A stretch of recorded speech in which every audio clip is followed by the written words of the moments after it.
You should move into a nursing home.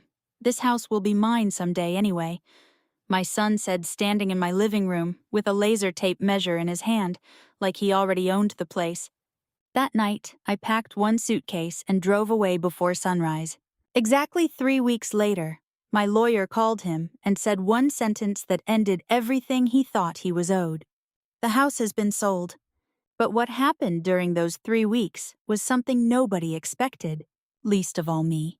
It was a Saturday afternoon in October, the kind of ordinary day I had long since stopped expecting anything from. Daniel and Melissa showed up without calling first, which by itself should have told me something. I heard the front door before I heard their voices, and by the time I reached the living room, Daniel already had a laser tape measure stretched across the wall above the fireplace, muttering numbers to himself like a contractor pricing a remodeling job. Melissa was crouched beside Thomas's dining table, the one he'd built with his own hands, the winter before Daniel was born, spreading out paint samples in soft shades of blue-gray, as if she were decorating a house she'd already bought. I finally asked what they thought they were doing. I kept my voice calm, because that's who I am.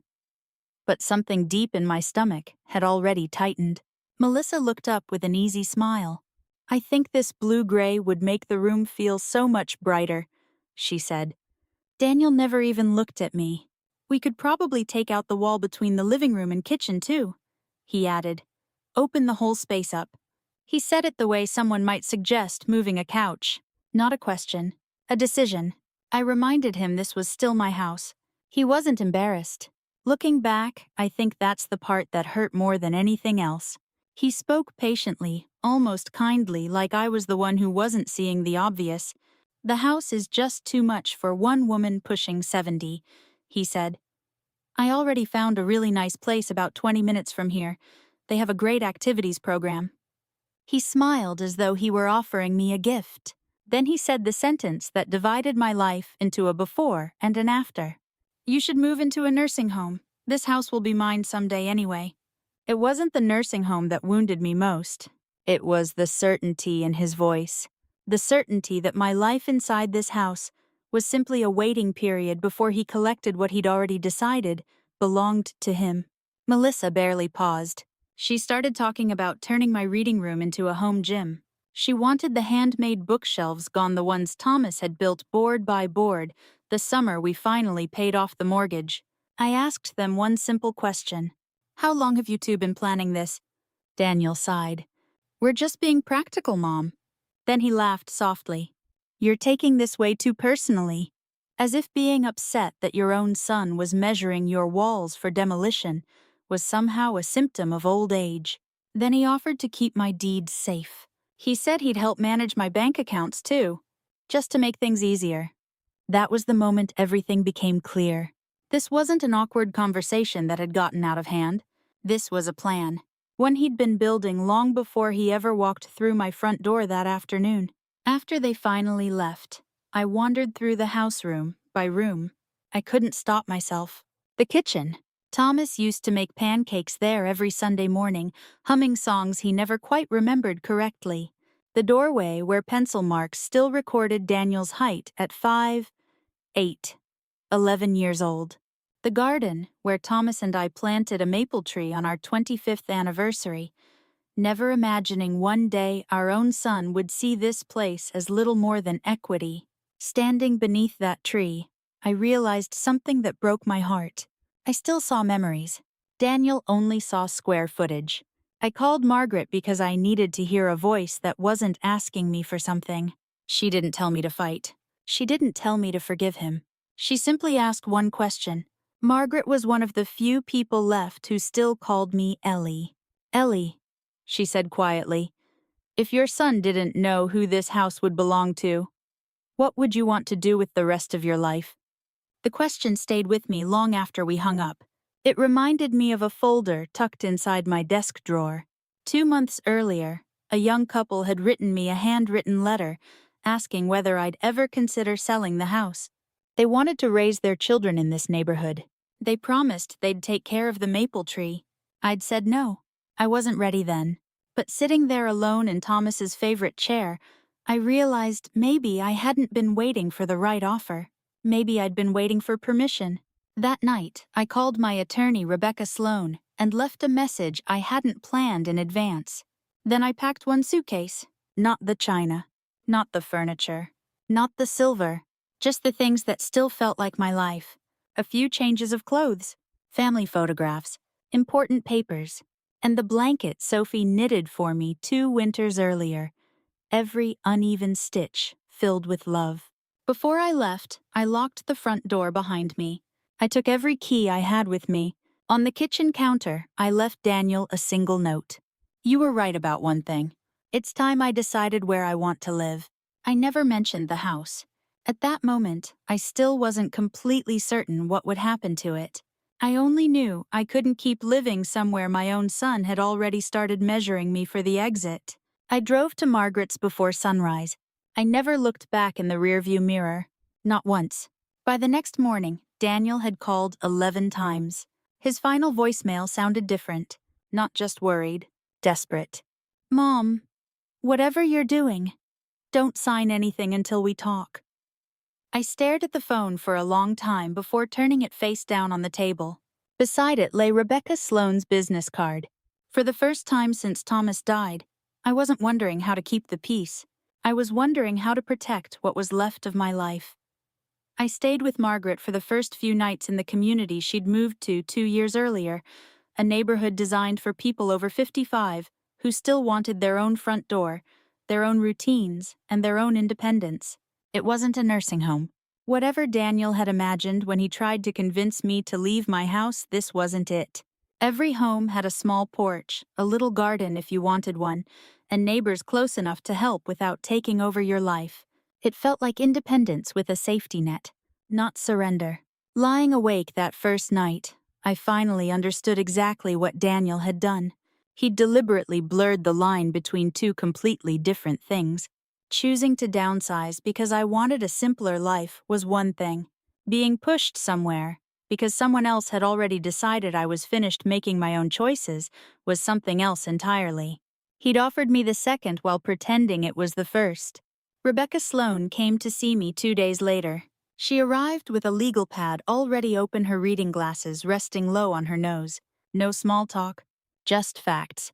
The house is yours, she said. Free and clear. No mortgage, no lines, no shared ownership. Daniel had absolutely no legal claim to it. She reminded me that my current will divided my estate between Daniel and an education trust for Sophie. But while I was alive, none of that mattered. The decision to sell belongs to one person, Rebecca said. You. Then she leaned back in her chair. But don't do it because you're angry. She let the silence sit between us before continuing. Anger makes expensive decisions. I nodded because I'd already asked myself the same question. The truth was, I'd been thinking about downsizing for well over a year. The stairs were harder than they used to be. The yard took longer every spring. Thomas was gone. Some rooms stayed empty for weeks at a time. Daniel hadn't planted the idea. He'd simply taken away the last excuse I had for postponing it. A few days later, Rebecca arranged for me to meet Noah and Claire Bennett. This time we met at the house itself. I unlocked the front door, and for the first time since leaving it felt strange walking into my own home. Not because it had changed, because I had. I showed them each room slowly. Claire smiled when she recognized the neighborhood. I grew up 2 streets over, she said. There wasn't a trace of salesmanship in her voice, only familiarity. Noah taught science at the local high school. Neither of them talked about resale value. They stood in the kitchen for nearly 5 minutes without saying much at all, just looking, like they were trying to imagine birthdays instead of renovations. There was another offer on the table. An investor had offered more money, quite a bit more. He planned to tear out the back wall, modernize the interior, and put the house back on the market within a year. Rebecca made sure I understood exactly what I would be giving up financially if I chose Noah and Claire instead. She even ordered an independent market appraisal, so there would never be any question later. Their offer wasn't the highest, but it was fair, comfortably within market value once the house's needed repairs were taken into account. The investor wanted a project. The Bennetts wanted a home. Claire asked whether the maple tree was healthy enough for a tire swing someday. Noah asked if the dining table Thomas built could stay. Then Claire asked something that caught me completely off guard. Would you mind leaving the bookshelves? They're beautiful. I smiled before I realized I was smiling. Thomas had spent weeks building those shelves, board by board, level by level. Someone else saw them the same way I always had, not as lumber, as part of a family's story. Something inside my chest finally loosened. This wasn't about selling to the highest bidder anymore. It was about choosing who would love the house after I no longer could. Meanwhile, Daniel kept calling. At first he sounded concerned. Mom, where are you? Are you okay? Then the questions slowly changed. You can't leave the house sitting empty. Melissa already paid the contractor. We've already started planning. Finally, he stopped pretending altogether. You're making this so much harder than it needs to be. Not once did he ask how I was sleeping, or whether I was scared, or whether leaving the house had broken my heart. Every conversation eventually circled back to the house, never to me. One evening, Sophie called. She spoke so quietly, I wondered if she'd locked herself in her bedroom.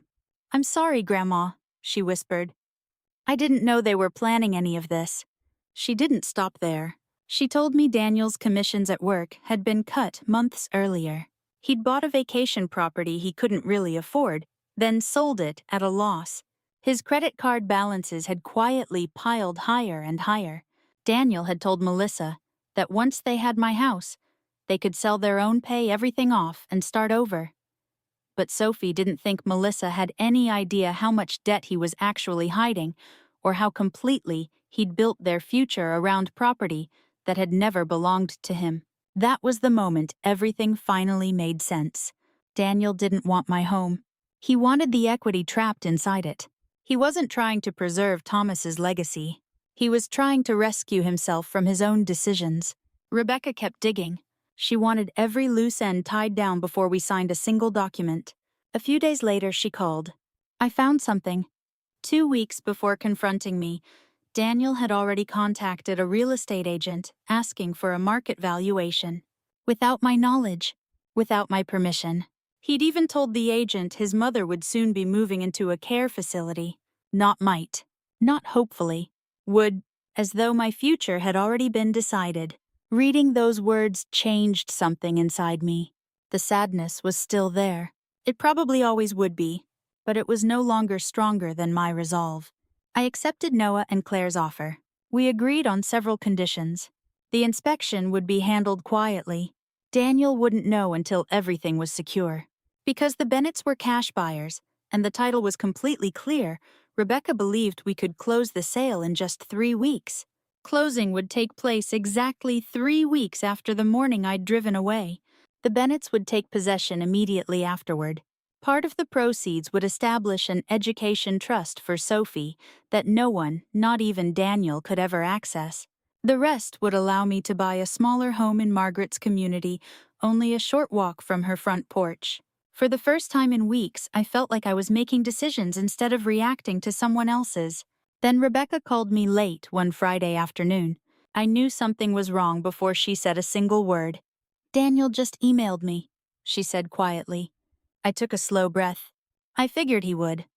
He claims you aren't mentally competent to sell the house. That hurt. But it wasn't the part that stole the air from my lungs. Rebecca hesitated.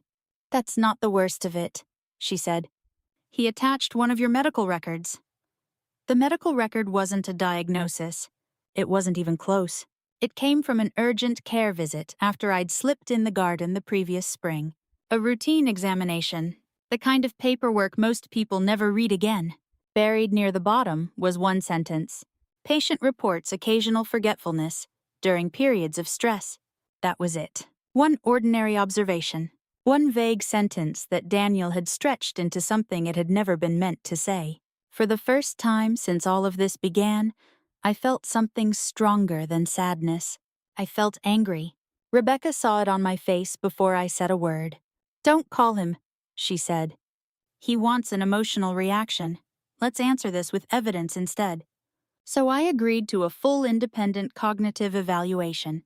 It lasted nearly 3 hours. I won't pretend it didn't offend me. Not because of the testing itself, because of why I had to take it.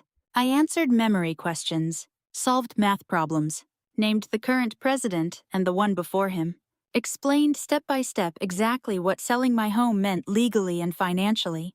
Then I described what I intended to do with every dollar afterward. A week later, the report arrived. Its conclusion couldn't have been clearer. No evidence of cognitive impairment. No evidence of diminished judgment. Rebecca immediately forwarded the report to the title company and to Noah and Claire. The sale continued exactly as planned. While lawyers handled paperwork, Daniel was making plans of his own.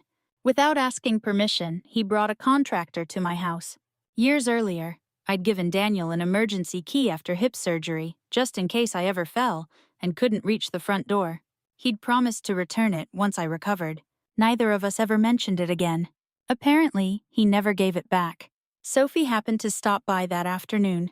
She watched her father unlock my front door with that emergency key as though he already owned the place. The contractor measured walls, marked areas for demolition, photographed the kitchen. Melissa spread flooring samples across Thomas's handmade dining table. As if closing day had already happened, Sophie quietly took pictures with her phone. She sent them to me that evening. One photo stopped me cold. Melissa had removed our wedding photograph from the mantel. It was lying on the floor beside the fireplace, face up, like it no longer belonged there. Rebecca didn't waste time. She sent Daniel a formal legal notice prohibiting him from entering the property again without my permission. He responded exactly the way she'd expected. He called me. This time I answered. His voice was already tight. "So you're really selling Dad's house to strangers?" I took a slow breath. "No, Daniel. I'm selling my house. Your father left it to his wife. He didn't leave it to the family." He abandoned that argument almost immediately. "I looked into care facilities for you. I was only trying to help." Then he tried another approach. "Selling it destroys Dad's legacy." I couldn't help shaking my head. "You can't spend weeks treating this house like your property," I said quietly, "then suddenly hide behind your father's memory the moment I make my own decision." Silence. Then he said the one thing I'd been expecting. "If you go through with this, you'll destroy our relationship." I closed my eyes. "No, Daniel. The house isn't destroying our relationship. It's only revealing what our relationship has already become." When the call ended, I cried. Not because I doubted my decision. Because I remembered another Daniel, 5 years old, burning with fever, curled against my shoulder at 2 a.m, while I walked endless circles through the hallway, praying his temperature would finally come down.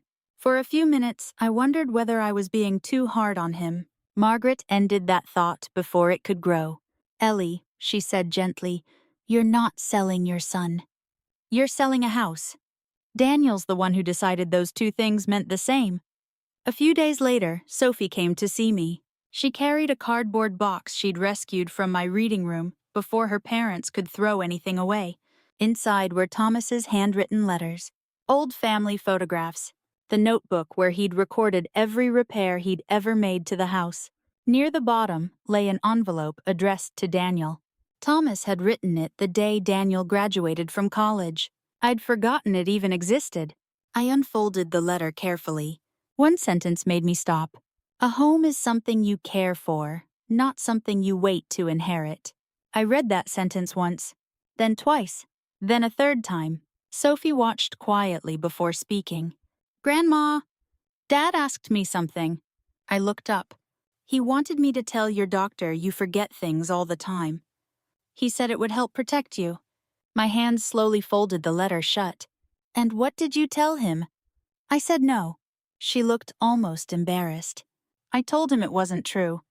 That was the moment something finally settled inside me. Daniel wasn't simply hoping to stop the sale anymore. He was willing to use his own daughter to help convince people I'd lost my ability to make decisions. Not because he believed it, because he needed them to believe it. Sunday evening. 2 days before closing, Daniel appeared outside Margaret's house without warning. This time he skipped the polite introductions.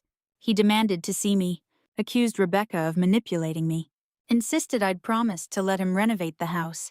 Then he admitted he'd already paid a contractor $12,000. I made those plans because of what you implied. I looked at him. When exactly did I agree to any of that? He opened his mouth, then closed it again. For several long seconds, he couldn't answer. Finally, the truth came out. If this sale goes through, I could lose my own house. His voice broke. I owe a lot more money than anyone knows. I thought you'd help me. You've always helped me. There it was. Not grief, not love, not my father's memory. Debt. I looked at my son for a long moment. Helping you, I said quietly, doesn't mean letting you build your future by taking away my right to choose my own. He asked me for 30 more days. I already knew what 30 days would become. Another delay, another excuse, another attempt to stop something that was finally moving forward. So I shook my head. No. He stared at me for several seconds, then turned toward the door. Before leaving, he looked back one last time. If you do this, don't expect me to be there when you need someone. The words hurt. I'd be lying if I said they didn't. But they no longer had the power to change my mind. And Monday morning was coming, whether either of us was ready for it or not. Monday morning, I sat across from Rebecca in her office with the closing documents spread neatly across the conference table. One signature, then another. On the final page, I paused for only a heartbeat before writing my name. 36 years of memories changed hands without a single dramatic moment. No applause. No relief washing over me. Just ink drying on paper. Exactly 3 weeks after I'd driven away before sunrise. It was finished. At 10:17 that morning, Rebecca's assistant stepped into the room carrying a printed confirmation. The funds have cleared. The deed has been recorded. The sale is complete. Noah and Claire Bennett officially owned the house. Rebecca looked at me. Are you ready? I took a slow breath. Then I nodded. I am. She picked up her phone and placed the call on speaker. Daniel answered on the second ring. Before Rebecca could speak, he launched into an update about flooring deliveries and contractors scheduled to arrive later that week. She let him finish. Then she spoke calmly. Mr. Whitmore. The closing was completed this morning. The house has been sold. Silence. Not angry silence. Not yet. The stunned kind. The kind that comes when reality arrives, before you've prepared for it. Finally, he spoke. Who bought it? That information is private, Rebecca replied evenly. It no longer concerns you. The line went dead. He hung up without another word. I stared at the phone for a moment. I expected triumph. Instead, I felt something much quieter. Peace. An hour later, Rebecca's phone rang. She listened for less than 30 seconds before looking over at me. Daniel's at the house. He brought a locksmith. For a moment, I simply stared at her. He used the old emergency key to let himself in, she said. Now he's trying to change the locks before the new owners arrive. Either he didn't believe the sale had actually happened, or he believed it had and thought changing the locks could somehow change the law. Either way, he was standing on someone else's property, trying to reclaim something that no longer belonged to him. Rebecca was already gathering documents. The recorded deed, the closing paperwork, the title transfer, the letter she'd previously sent, instructing Daniel not to enter the property without permission. She looked at me. I'd like you to come. You don't have to say anything. Just be there. I almost refused. For 3 weeks, I'd promised myself I wouldn't let Daniel turn this into another performance. Then Rebecca added one more sentence. Sophie's already there. That changed everything. When we arrived, 2 police officers were already standing on the front porch, speaking calmly with Daniel. Noah and Claire stood quietly in the driveway, looking uncomfortable. This was supposed to have been the happiest day of their lives. Instead, they were watching strangers argue over the front door of the home they'd just purchased. Through the front window, I could see Melissa sitting on the staircase, her face buried in her hands. Rebecca walked forward first. Mr. Whitmore, she said evenly, your mother no longer owns this property. The Bennetts do. You need to leave. Daniel stepped outside holding a brand new set of keys. He looked at them, then at me. How could you do this to me? I didn't answer. There wasn't anything left to argue. Rebecca simply handed copies of the recorded deed to one of the officers. Everything else spoke for itself. Daniel demanded to know who had bought the house, how much they'd paid, where the money had gone. Rebecca answered calmly, "Those are private matters. They no longer concern you." Melissa finally walked outside. Her eyes were red. "We already hired contractors," she said. "We bought furniture. We told everyone we'd be moving in this spring." Rebecca nodded once. "I understand. But making plans for someone else's property doesn't create ownership."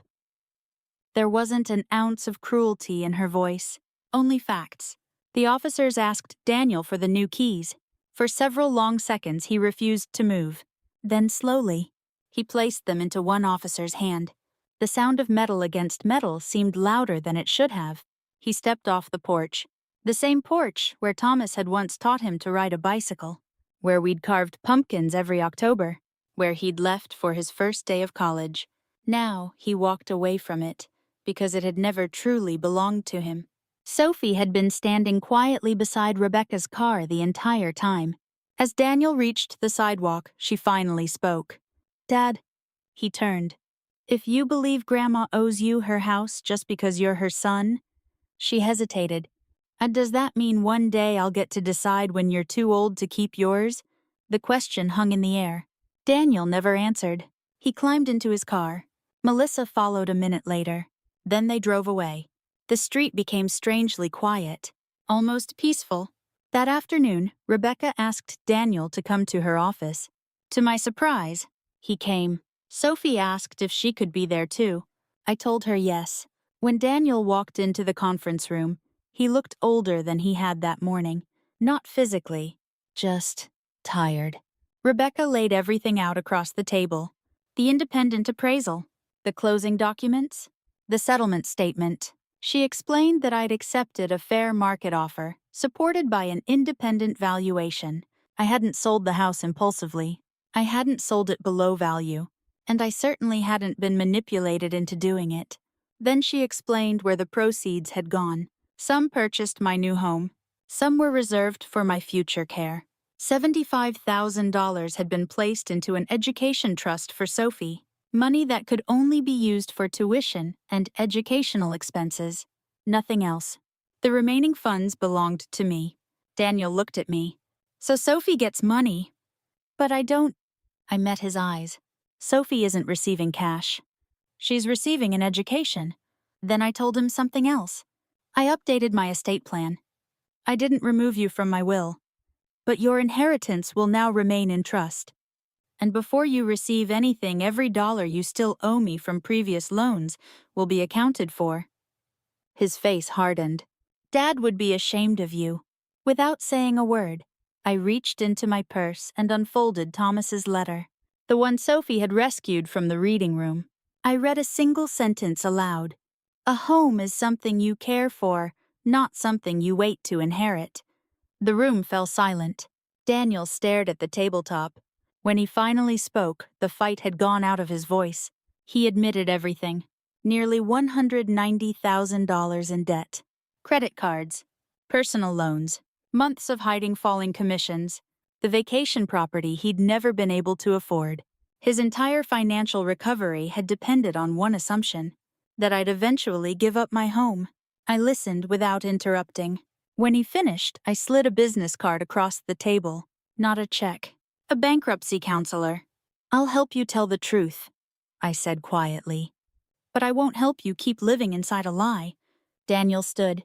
At the door, he stopped one last time. "So that's it. I lose the house. The inheritance. Everything." I looked at my son for a long moment, then answered with complete honesty. "No, Daniel. You lost the version of me who was too afraid to say no." 3 months later, I moved into my new home in Margaret's community. It's smaller than the house I'd left behind, but it fits the life I have now instead of the life I used to have. 2 bedrooms, a little front porch that's just big enough for a rocking chair and a cup of coffee, A small garden I can actually take care of myself. No stairs. No empty rooms echoing with memories. Just enough space for the next chapter of my life. I want to make one thing perfectly clear. This isn't a nursing home. It never was. It's an independent community for people who simply want an easier home without giving up their independence. I chose it. No one chose it for me. For the first time in years, my future felt like something I was living, not something other people were waiting to inherit. Daniel eventually had to sell his own house. The debt he'd hidden for so long finally caught up with him. He and Melissa moved into a rental while they tried to rebuild their finances. Their marriage struggled, not simply because of the money. Melissa had known Daniel was counting on my house. What she hadn't known was how deeply in debt he already was, or how completely he'd built their future around property that had never belonged to him. For the first time, Daniel admitted that I'd never promised him any of it. It had always been a promise he'd made to himself. Sophie still comes to visit nearly every weekend. Sometimes we spend hours talking. Sometimes we hardly speak at all. We simply work side by side in the garden. This spring, we planted a young maple tree behind my new house. It's nothing like the enormous tree Thomas and I planted decades ago. Just a thin little sapling, a little crooked, still finding its place. Somehow, that feels exactly right. Every few weeks, Noah and Claire send me photographs. Their children, reading together in what used to be my reading room. The old maple tree now holding a tire swing. Thomas's dining table still sitting proudly in the kitchen, every scratch and dent exactly where I remembered it. The first time those pictures arrived, I cried.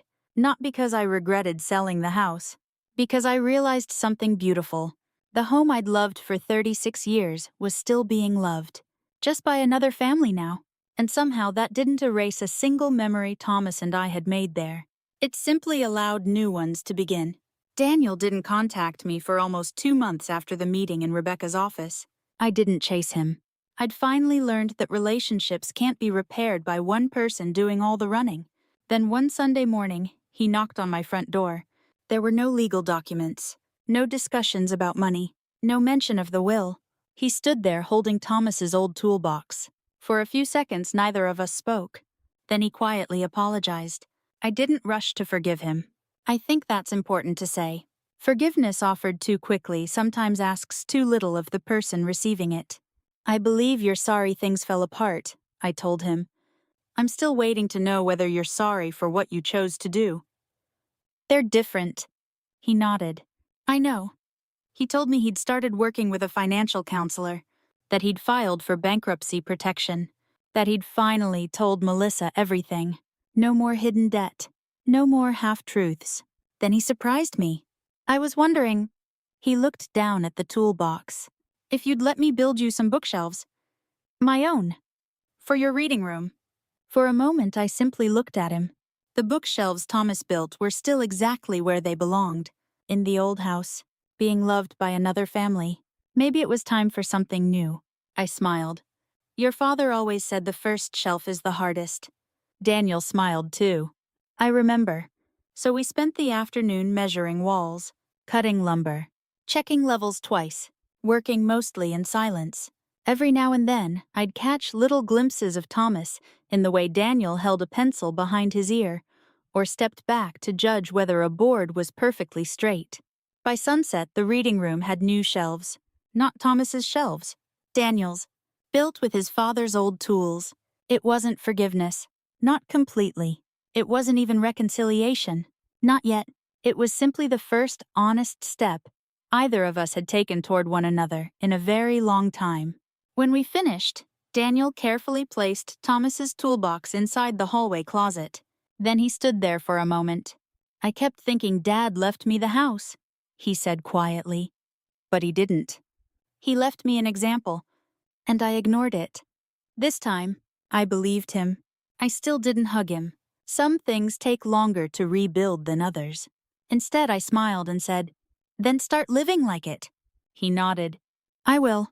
After he drove away, I carried my coffee out onto the porch and watched the little maple tree sway in the afternoon breeze. Growing older has taught me something I wish I'd understood much sooner.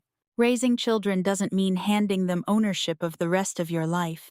An inheritance is a gift, never a debt someone is owed in advance. Choosing a smaller home isn't the same as being pushed aside. Setting boundaries doesn't mean you love your family less. Sometimes it means you're finally loving yourself enough too. For years, I believed selling that house meant leaving my life behind. Now I understand something different. The house was never my life. It was simply where my life happened. Daniel looked at those walls and saw money waiting for him. I looked at those same walls and saw 36 years of laughter, arguments, Christmas mornings, late-night conversations, heartbreak, hope, and love. Selling the house never erased any of that. Because memories don't live inside deeds. They live inside people. If you've ever felt like someone else was making decisions about your life instead of with you, I hope my story reminds you that it's never too late to reclaim your own voice. Sometimes the most loving word you'll ever say is simply no. If you were in my shoes, what would you have done? I'd truly love to hear your thoughts in the comments. And wherever you're watching from tonight, thank you for spending this time with me. Take care of yourself, and I'll see you in the next story.